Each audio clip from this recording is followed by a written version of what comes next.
नमस्कार दोस्तों, अगर आपको अपना पैसा वर्ल्ड में इन्वेस्ट करना है या कहीं पे खर्च करना है तो उसके लिए वर्ल्ड में भाई यूएस डॉलर का बोलबाला रहा है काफी।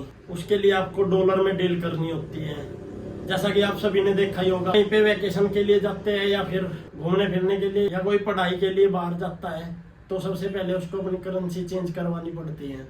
हाल ही में आई रिपोर्ट के अनुसार $1 की वैल्यू 83.62 रुपीज के बराबर हो चुकी है भाई।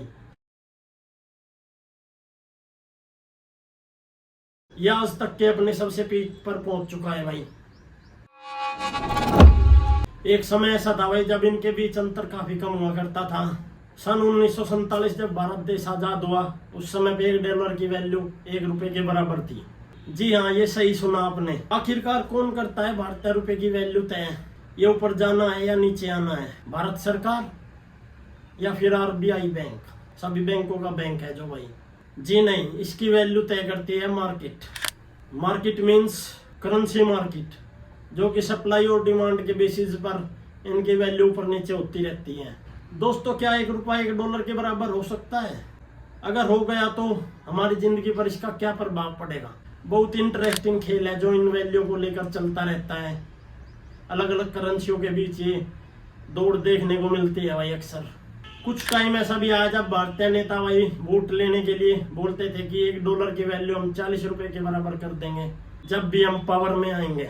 लेकिन आज तक ऐसा कुछ देखने को नहीं मिला भाई, बल्कि इसके विपरीत रुपए की वैल्यू गिरती ही चली जा रही है दिन प्रतिदिन।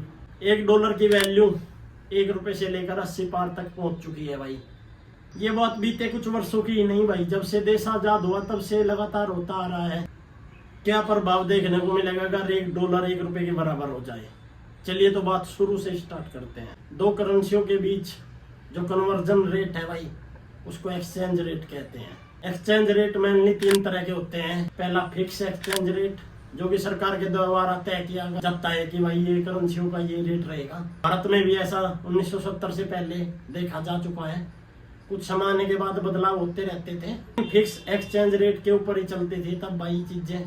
नंबर 2 होता है फ्लोटिंग एक्सचेंज रेट, जो कि मार्केट के हिसाब से सप्लाई और डिमांड के आधार पर बदलता रहता है भाई। तीसरे टाइप का होता है मैनेज एक्सचेंज रेट, जैसे कि कुछ देश है जो कि सप्लाई डिमांड के हिसाब से करेंसी की वैल्यू ऊपर नीचे होते रहने देते। एक प्रतिबंध होता है भाई कि 5 या 10% से ऊपर नहीं जा सकता। इसको कहते हैं मैनेज एक्सचेंज रेट। बहुत से कारण हो सकते हैं भाई करेंसी के ऊपर नीचे होने के, जैसे कि अनएम्प्लॉय रेट, इन्फ्लेशन रेट, देश का जीडीपी कितना, मैन्युफैक्चरिंग कितनी हो रही है देश में, देश के प्रोडक्ट की क्वालिटी कैसी है और कहाँ तक इसका फैलाव है। ये सभी चीजें भाई बहुत से कारण है, इनसे ऊपर नीचे हो सकता है। इम्पोर्ट और एक्सपोर्ट भी इसमें मायने रखता है।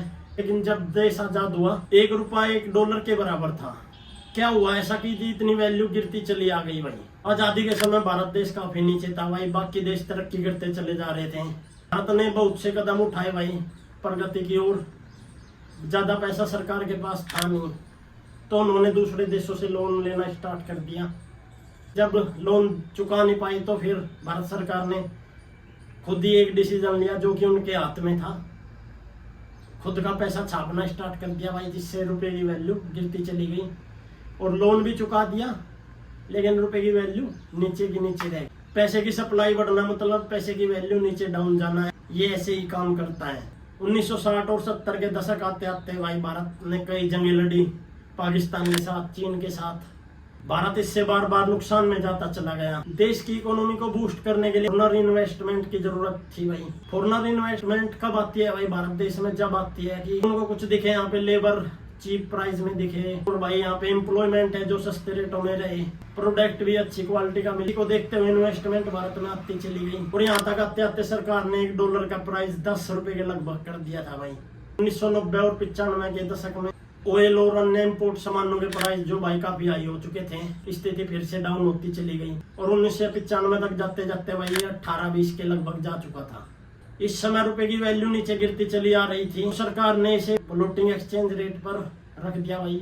सरकार इंपोर्ट, एक्सपोर्ट और सप्लाई डिमांड के हिसाब पर करेंसी की वैल्यू ऊपर नीचे करती चली गई। ऊपर तो नहीं बल्कि नीचे ही होती चली गई है। $1 अगर $1 के बराबर होता, ऐसा मुमकिन तो नहीं है, लेकिन सोच के चलते हैं भाई। तो सबसे पहली चीज ऐसी होती है भाई, जब भी आप विदेश के लिए यात्रा करते हैं तो ऐसा लगता है कि भारत के अन्य शहरों में घूम के आ चुके हो। आपको बहुत ही सस्ता पड़ता बाहर घूमना भी। यूएसए में छुट्टियां मनाने जाते तो आपको काफी सस्ता पड़ता भाई, लाखों खर्च ना करने पड़ के हजारों में आपका काम चल जाता। लग्जरी लाइफ भी आपको सिंपल लाइफ लगती, जैसे कि आपको एक आईफोन सिर्फ 800 रुपए में देखने को मिल जाता है। इंपोर्ट प्राइस भी काफी सस्ते पड़ते हैं। इंपोर्ट और एक्सपोर्ट के बारे में थोड़ा आगे बताऊंगा मैं। पेट्रोल डीजल काफी सस्ते पड़ते हैं। अभी तक जो आपने सुना काफी मजा आया होगा आपका, वाह क्या लाइफ होती भाई, लेकिन स्थिति इसके बिल्कुल विपरीत होती। अगर एक्चुअली में $1 1 रुपए के करीब हो जाए तो भाई स्थिति बहुत ही डेंजर हो सकती है भारत में। कोई भी फॉरेनर कंट्री भाई वैसे तो इन्वेस्ट नहीं करेगी, अगर करेगी भी तो बहुत कम मात्रा में करेगी। फिर बहुत सी संख्या में लोग अनएम्प्लॉय हो जाते भाई। अगर वे $35,000 में यूएसए में भाई एम्प्लॉय को खरीद सकते हैं तो फिर वे इंडिया आके 35,000 क्यों खर्च करेंगे भाई। फिर वे कंपनी अपने देश में इन्वेस्ट करेंगी या फिर किसी अन्य देश में। भारत में लगभग 60% जीडीपी का हिस्सा भाई सर्विसेज सेक्टर से आता है और आईटी सेक्टर से ये बनता है। और इनमें से बहुत सी कंपनियां बाहर की है भाई, जो कि यहाँ पे आके जॉब ऑफर कर रही है। अगर ऐसा हुआ तो भाई सभी कंपनियां लगभग बंद हो जाएगी और भारत में भाई एम्प्लॉयमेंट रेट इतना नीचे देखने को मिलेगा। जैसे मैंने अनएम्प्लॉयमेंट के ऊपर एक वीडियो बना रखी है पहले, जिसने नहीं देखी भाई जाके जरूर देखे, ये वीडियो के एंड में देखें। इससे पूरा इको सिस्टम बिगड़ जाएगा भारत का भाई। करेंसी की वैल्यू कम होने के भी बहुत से फायदे हैं भाई। इसमें अपने सामान को एक्सपोर्ट करना काफी आसान हो जाता है। जैसे कि चाइना, करेंसी की वैल्यू काफी नीचे है और वो देश विदेशों में भाई अपना एक्सपोर्ट करती रहती है, जिससे उसको काफी बड़ा लाभ मिलता है भाई। माना जाता है कि जो देश एक्सपोर्ट के आधार पर ज्यादा बेस करता है भाई अपनी इकोनॉमिक सिस्टम को, उसकी करेंसी की वैल्यू अगर डाउन रहे तो उसे काफी फायदा पहुंचता है। और जो कि इंपोर्ट करता है उसको अपनी वैल्यू काफी ऊपर रखनी चाहिए, उसको इंपोर्ट करने में काफी सस्ता पड़ जाता है भाई। आज के दिन भारत बहुत से देशों से ऑयल इंपोर्ट करता है भाई। भारत की करेंसी यदि इन देशों से स्ट्रॉन्ग होती तो ये काफी सस्ता पड़ता भाई। इंडिया की क्या कंडीशन है आ जाए तो इंडिया इंपोर्ट ओरिएंटेड कंट्री है भाई, इंपोर्ट पर ज्यादा निर्भर रहता है एक्सपोर्ट के मुकाबले। लेकिन फिर भी ऐसा क्या है जो इंडिया अपनी करेंसी लो ही रखना चाहता है। जैसा कि मैंने बताया था 60% जीडीपी का इनकम जो है भाई वो आईटी सेक्टर से होती है। इसमें भारत की इकोनॉमिक ग्रोथ में काफी मदद मिलती है, ये एक्सपोर्ट में आता है भाई। इसलिए भारत अपनी करेंसी वीक चाहता है। कुछ भारतीय अर्थशास्त्रियों का तो ये तक कहना है कि भारत की अपनी करेंसी और वीक कर देनी चाहिए भाई। इससे भारतीय अर्थव्यवस्था में काफी सुधार देखने को मिलेगा। देश विदेशों की कंपनियां भारत में अपनी स्थापना करेगी और भारत जो है 5 ट्रिलियन ग्रोथ हासिल कर पाएगा भाई।